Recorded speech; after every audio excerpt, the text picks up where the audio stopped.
C'est la démarcation.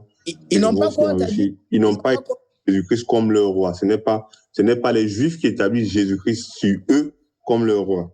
Ce n'est pas comme Saül, ils ont dit établi sur nous Saül. Oui. C'est un gouverneur étranger, un gouverneur romain qui établit sur Israël parce qu'il a la pleine autorité venant de César. C'est lui qui établit sur les Hébreux, parce que le mot juif vient à partir de la ségrégation des guerres jusqu'ici. Voilà pourquoi lui, souvent, utilise juif dans sa Bible, les autres n'utilisent pas juif, les Hébreux. Voilà pourquoi on dit que ça n'a pas été écrit en juif, c'était écrit en hébreu. Donc, l'appellation à ce temps-là, c'était pas juif, c'était soit Israël, soit hébreu. Donc, il écrit, il dit, c'est moi qui l'établis sur vous. Oui. Roi des Juifs. C'est comme aujourd'hui, c'est comme Mobutu s'est établi sur vous. Le dictateur, oui. Voilà, il s'est établi sur vous. Il a dit, c'est moi.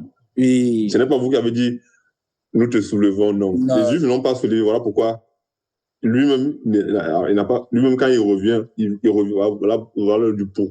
Voilà un peu, moi je dirais, du pourquoi de sa deuxième venue. Parce que ce n'est pas Israël qui met, bien qu'il ait établi roi sur Israël, ce n'est pas les Israélites eux-mêmes qui acclament sa royauté. C'est plutôt un autre homme qui l'a établi, moi je dirais de gré et de gré. Ce que j'ai écrit, c'est ce que j'ai écrit. Il est votre roi.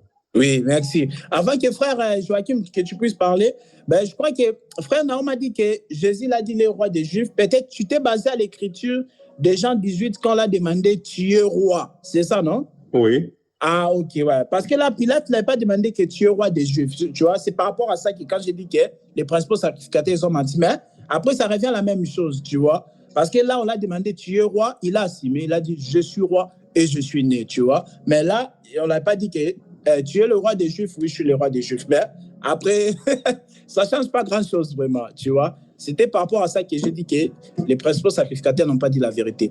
Oui, mon frère Joachim. Mais attends, s'il te plaît, mais attends, cette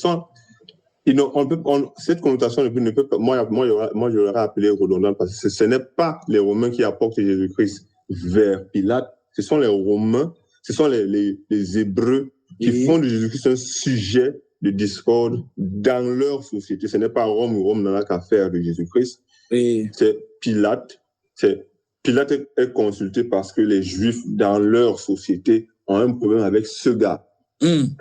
Bon, il t'accuse que tu es roi. Roi sur qui? Ce n'est pas sur Rome. Il disait, il arrêtait de jouer un jour qu'il était roi sur Rome, mais César a dit, bon, dépêchez-le qu'il vienne mourir même ici à Rome. Oui. Dans tous les cas, il répond bien parce qu'il dit, je suis roi. Donc, roi de ceux qui parlent l'hébreu, de ceux qui parlent grec, de ceux qui parlent latin. Tu vois, donc, il est roi vraiment pour tout le monde. Oui, le frère Joachim va parler après ça, il aurait dit quelque chose. Oui, frère Joachim. Moi, je voulais donc ajouter sur le fait que Pilate dise ce que j'ai écrit, je l'ai écrit. C'est aussi par rapport à la discussion qu'il a juste avant avec Jésus. C'est-à-dire Jésus lui dit « Tu n'aurais aucun pouvoir sur moi si cela ne t'avait été donné d'en haut ». C'est pour ça que je me dis que lorsqu'il dit ça, ce que j'ai écrit, je l'ai écrit, c'est que voilà, il se dit que ce qu'il a fait, il ne l'a pas fait de lui-même. Oui, il ne l'a pas fait de lui-même. Amen. Oui, frère Naom. Après, Oui, c'est écrit en grec parce que tu as dit, je sais si tu as dit aussi que de l'hébreu sort d'autres langues.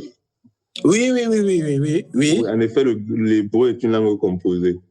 Non, ça sort il y a des langues qui sont nées à partir de l'hébreu. Ça, on est d'accord. Non. L'hébreu est né à partir d'autres langues. C'est l'hébreu qui est une langue composée. Comme le français est une langue composée. Ça, je l'ai appris en Allemagne. Il y a la genèse de toutes les langues.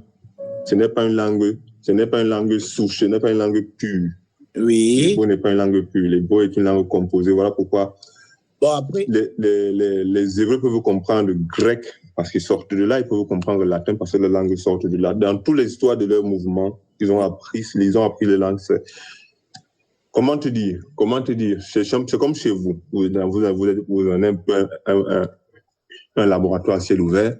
C'est comme chez vous. Ceux qui vivent à la frontière avec les 4 langues peuvent fusionner toutes ces 4 langues, le Swahili, le Kiluba, le Kikongo et le Lingala, pour former une langue propre. Même le Swahili n'est pas une langue pure. C'est un mélange, je crois, entre le Lingala et l'Empire ottoman qui est passé par là, qui a amené l'arabe. Oui. Voilà. Ceux qui parlent un peu Swahili peuvent un peu comprendre le... Ok. Bon, là, tu as éclairé pour dire que l'hébreu aussi, c'est une langue composée, c'est ça, non? Oui. Ah, ok. Mais après, quand même, on est d'accord que ça diffère des Grecs. Parce que souvent, on dit... Oui. Corrige-moi si ce n'est pas ça. Le grec est sorti de l'hébreu et que le latin est sorti du grec. C'est ça, non? Non. Hein? Le grec est dans l'hébreu. Oui, et qu'apparemment, maintenant, à partir du grec aussi, le latin est sorti. Bon, c'est ce que j'ai appris. Mais en tout cas, oui, ça change rien. Mais de toute façon, tu vois, quand quelqu'un parle l'hébreu, tu vois, il parle le grec, ça diffère en tout cas. C'est 3 langues quand même, même si c'est... Oui, c'est 3 langues quand même, tu vois, c'est 3 langues. Et ça a été écrit dans toutes ces 3 langues-là. Pourquoi ce n'était pas seulement écrit en hébreu, tu vois? Donc, c'est ce qu'on a expliqué aussi. Oui, tu voulais dire une chose, frère Nahom? Non, je voulais aussi dire que les théologiens, je ne sais pas si les théologiens disaient exactement ce que tu as dit, mais moi, je crois que chez nous, dans l'école théologique, chez nous, on ne dit pas que tu ne seras pas sauvé. On dit que tu ne pourras pas comprendre, parce que la Bible même que les théologiens utilisent, c'est en latin. Donc, eux, ils apprennent déjà le latin carré. Maintenant, pour comprendre la Torah, il te faut apprendre même pas l'hébreu courant, l'hébreu très ancien. L'hébreu très ancien, c'est ça qu'il te faut apprendre. On dit, si tu ne comprends pas les origines des mots, par exemple, dans quelles circonstances on a utilisé tel mot, tel autre mot, parce que, par exemple, si Joachim est là, il peut me corriger, il y avait des mots en français qu'aujourd'hui ont été dilués par rapport à leur prononciation. Parce qu'avant, le français ne s'écrivait pas comme on écrit très bien, il était bizarre. Donc, comme il était bizarre, il y avait des mots qu'on disait, il y a peut-être le synonyme de douleur en grec, c'est-à-dire douleur. Douleur, ça renvoyait à telle chose. Parce qu'eux, ils ont des mots, quand on fait la nomenclature, quand on dit Lyophilus, on sait qu'on s'adresse à celui-ci. Mais quand on dit Lyophilus tel, on sait qu'on s'adresse à celui-ci. Maintenant, quand les écrivains sont venus dire, OK, on parle beaucoup de Lyophilus tel, on va seulement compacter ça en maladie. Tu vois que ça enlève maintenant, quand tu dis repars vers le grec, tu vas voir que là-bas, il parlait de Lyophilus ceci, puis il était qui veut dire maladie de celui-ci. Là-bas, il parlait de Lyophilus ceci qui veut dire maladie de celui-ci. Sinon, nous, c'est ce qu'on dit. Moi, je ne sais pas si les théologiens mentent vraiment que si tu n'apprends pas l'hébreu. En tout cas, moi, j'ai déjà discuté avec au moins 2 théologiens qui m'ont dit, oui, après, si tu ne comprends pas la Bible, frère, comment tu seras sauvé? Tu vois aussi, c'est ça. Mais en tout cas, mais après moi j'ai bloqué un théologien, je lui ai dit, OK, parce que moi, je suis pour quand quelqu'un m'encourage à apprendre des choses. Je suis pour, même moi-même, j'ai dit, je vais apprendre l'hébreu. Mais viens pas me dire que je ne comprendrai jamais les choses de Dieu si je ne connais pas l'hébreu. Ça, je dis non, c'est faux. J'ai demandé au théologien, avec quelle langue Dieu s'adressait à Adam? K.O. Il ne m'a pas répondu. Dieu s'adressait à Adam en quelle langue? Il ne m'a pas répondu jusqu'à aujourd'hui. Bon, frère Nahom, oui. Yes. Même l'hébreu, ce n'est pas... Parce que si on doit prendre la langue d'Israël, c'est que j'ai depuis Abraham, donc c'est comme parler à Charan. Wow. Abraham a transmis ça à ses enfants, à Isaac. Isaac ne parlait pas ce qu'on connaît de l'hébreu contemporain. Peut-être qu'il parlait le macédonien, je ne sais pas moi, dans les zones c'est qu'on parlait. Peut-être qu'il parlait le macédonien. Voilà pourquoi je dis que ce ne sont pas des langues, mais ce sont des langues qui ont évolué avec l'évolution des langues. Voilà, tout ça. Après, il y a Jésus qui parlait araméen. L'araméen, c'est encore un patois hébreu, donc c'est encore différent. Ah oui, il parlait l'araméen. Bah oui, l'araméen. Bah oui. Donc c'est ça, quand même. Voilà, que le Seigneur soit loué pour aujourd'hui. Donc... Par contre, frère Roland, si tu aurais une réponse sur une question que je me pose depuis longtemps, parce que on voit dans un des évangiles, là, je crois que c'était Marc, où il est écrit qu'il est crucifié à 9h du matin. Oui. Sauf qu'en Jean, c'est écrit qu'il est crucifié à midi. Il est crucifié. Donc à chaque fois qu'il est crucifié à midi, mais qu'il y a des ténèbres jusqu'à 3h de l'après-midi. Et comment on peut résoudre ce problème d'horaire entre le livre de Marc et le livre de Jean? Oui, à cette écriture-là, il est crucifié à midi. C'est vrai, et ça c'est vrai. Hein. Ça c'est vrai, il me semble dans mes souvenirs. Ouais, j'ai déjà lu ça. Mais... c'est vrai, Marc, il dit 3e heure. 3e heure, à midi, tu vois.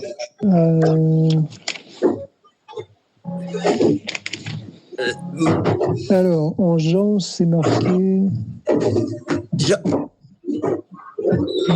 Attends. Parce que Marc 5, il est dit quoi? C'était à la 3e heure quand il est crucifié. Ça, c'est Marc 15, 25. C'est pas là, je crois que c'est... Ça, c'est, on dirait que j'ai déjà vu cette écriture-là, mais il y a longtemps, ça revient dans mes souvenirs.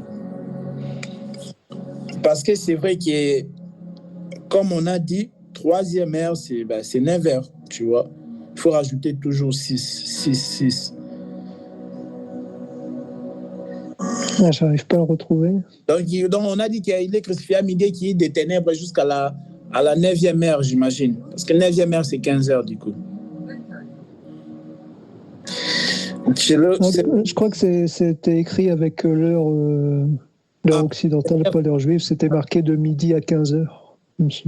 Oui, mais là non. C'est Matthieu 27, 45, c'est ça? Il a dit quoi? Vas-y. Ah ouais, peut-être. Lis. Attends. Ce qu'il veut parler. De midi jusqu'à 3 heures de l'après-midi, il y eut des ténèbres sur tout le pays. Mais c'est la mort de Jésus-Christ. Mais est-ce qu'il est dit qu'il est crucifié à midi? Il y a une différence. Non, je sais pas. Moi, c'est pas ça. Ou bien c'était par rapport au fait que Jésus soit chez Pilate. Il y a un moment où il est marqué que Jésus est encore chez Pilate à 9h du matin, alors qu'autre part, il est écrit qu'il est crucifié à 9h du matin. Mais en tout cas, il est clair. Hein? Marc, il dit vraiment, il donne à quelle heure. Est-ce qu'à part Marc, il y a un autre évangile qui dit il fait crucifier à telle heure? Parce que Marc 15, 25 est précis. Il donne vraiment l'heure. Il dit c'est à la 3e heure qu'il fait crucifier, qu'on les crucifie. Tu vois? Mais après, attention, il y a crucifier et mourir aussi. Hein? Tu vois? Quand les crucifie, est-ce qu'ils meurent? C'est ça aussi la question. Oui, c'est je regarde chez Luc, peut-être. Oui, moi je sais qu'il y a une différence entre crucifier et mourir.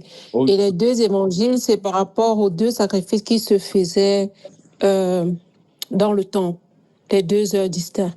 Et il y a une différence entre crucifier et mourir. Dans l'autre, parle quand on l'a mis à la croix, qui est un des sacrifices qui se faisaient au temple. Et l'autre, mourir aussi. Donc il y a les 2 heures là qui jouent par rapport à ça. Moi, c'est comme ça que j'avais compris. Oui, ok.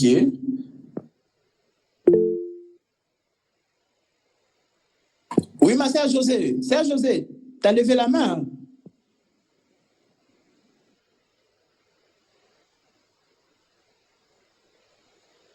En tout cas, frère Joachim, je ne sais pas, mais en tout cas, je ne sais pas s'il y a un autre évangile qui donne l'heure précise comme Marc.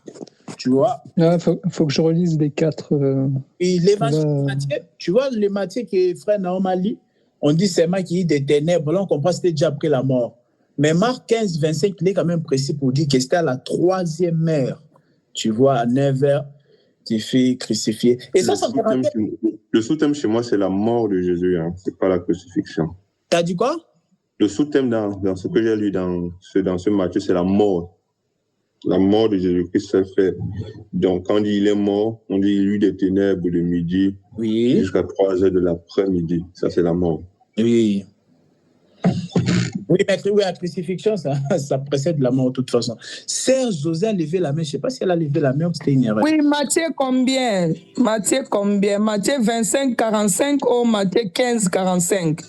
Ah non, l'écriture, frère Naom a donné Matthieu 27, 45. C'est ça, frère Naom? Matthieu 27, 45, où on dit qu'il y a eu des ténèbres de midi jusqu'à la 9e heure. Donc, pendant 3 heures, il y avait des ténèbres. Mais sinon, Marc 15, 25 dit que c'est à la 3e heure que Jésus était crucifié. Ah voilà, j'ai retrouvé ça en Jean. Oui. Il nous a dit, c'était le jour. Alors, après avoir, je prends c'est au chapitre 19, je prends au verset 13. Oui. Après avoir entendu ces paroles, Pilate amena Jésus dehors et siégea au tribunal à l'endroit appelé le pavé, en hébreu Gabata. C'était le jour de la préparation de la Pâque.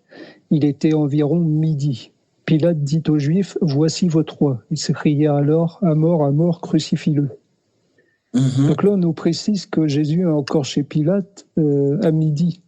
Tandis qu'autre part, on nous dit qu'à midi, il est déjà crucifié et qu'il y a des ténèbres de midi jusqu'à 3 heures. Donc, Donc, toi, tu es sûr que c'était le même jour là, non? C'était le même jour de sa crucifixion. C'est ça. Quand il est chez Pilate, c'est le même. C'est bien marqué, c'était le jour de la préparation de la Pâque. Il était environ midi. Ok, bon, ça, on doit revenir prochainement alors. On doit revenir prochainement. Ça ne peut pas se contredire. Hein? Bah ouais, c'est ce que je me dis, mais ça m'a toujours bloqué le fait que dans un évangile, il soit encore chez Pilate à midi et que dans un autre, il soit crucifié à midi. Donc, enfin, mort à midi en tout cas. Donc. Parce que c'est vrai que les jours où on l'a conduit jusqu'à Golgotha, ben, il sortait de chez Pilate. C'est ça, non? Il est sorti de chez Pilate. Il a même passé la nuit là-bas. Normalement, bon. Non, je crois qu'il arrive chez Pilate le matin, puis il est crucifié dans la foulée le même jour. Comme ça. Non, non, non, non, non, non, non, non, non, non, non, non, non. Non, non, non, ça, il faut encore lire. Après, il faudrait définir. Après, il faudrait définir c'est quoi le jour de la préparation de la Pâque. Est-ce que c'est vendredi même C'est ça. Moi, la question qu'il allait demander, c'est est-ce qu'il est mort le jour de la préparation de la Pâque? Parce que c'est ce jour-là il n'est pas entré dans la Pâque avec le pain et le vin. Il a fait le pain et le vin, il a fait durant la préparation de la Pâque. Oui. Moi, je dirais que Jésus-Christ lui-même, il est mort le jour de la Pâque. Donc, la préparation de la Pâque, il a fait ça avec ses disciples et tout. Je crois que c'est ça. Je suis d'accord avec les frères Naom, parce que regarde, Matthieu 26, on dit le soir, tu vois, dans le soir, là, il a préparé la Pâque avec les disciples. Attends, non, ça se complique un peu, parce que c'est les jours de la Pâque. Je crois que le jour du repas, c'est le jour du préparation de la Pâque. Donc, il y a la nuit qui se passe. Bonjour, ce sont les jours de 12 heures ou de 24 heures. Non, en un jour, non. Matthieu, combien? Jean, combien? Jean 11, 9 nous dit qu'en un jour, dans un jour, il y a 12 heures chez les Juifs. Dans un jour, il y a 12 heures. Mais après, voilà, il dit première heure, deuxième heure, jusqu'à 12e heure. Non, bah, c'est bon, je crois que votre part, il est dit qu'il demande à ses disciples de préparer le repas de la Pâque. C'était marqué que c'était le jour de la préparation de la Pâque. Et en fait, il est crucifié le lendemain. Donc, non, c'est bon. Oui, donc, c'est pas parce que j'ai ma réponse, oui. Donc, il y a midi et midi. Il y a midi de la préparation des Pâques et midi des jours de la crucifixion. Bon, que le Seigneur soit loué. C'est vraiment important de connaître toutes ces choses. Souvent, quand on parle de Jésus, on pense que c'est un sujet qu'on a tous maîtrisé, alors que non, tu vois. Donc, c'est vraiment très important. La vie de Jésus, parce que, comme j'ai dit, si tu enlèves Jésus du christianisme. Oui, frère Naom. Il y a maman, il y a la sœur José Hélène qui a soulevé son doigt. Ah, ma sœur José, on t'écoute. Mais la Bible dit que Jésus était mort le jour de la Pâque, non? Oui. Mais c'est ça que moi je crois. Moi, je pense que c'était le jour de la Pâque. Oui, on est d'accord aussi. Mais nous, on a fait juste la différence entre le jour de la préparation des Pâques qui précédait en fait le jour de la Pâque. Tu vois? Ok, d'accord. Oui, il y a le jour de la préparation des Pâques qui a précédé le jour de la Pâque. Voilà. Donc, c'est un peu ça. Bon, je vais prier. Il est déjà 20h. Tendre Père, nous te bénissons, nous te sommes infiniment reconnaissants. Merci Seigneur pour toutes ces 3 séances que nous avons passées à parler sur Jésus, j'ai des 33 ans. Merci encore Seigneur, ce que tu feras dans le futur. Nous te sommes infiniment reconnaissants Seigneur pour chaque séance que Seigneur où nous nous rassemblons Seigneur et par ta grâce tu nous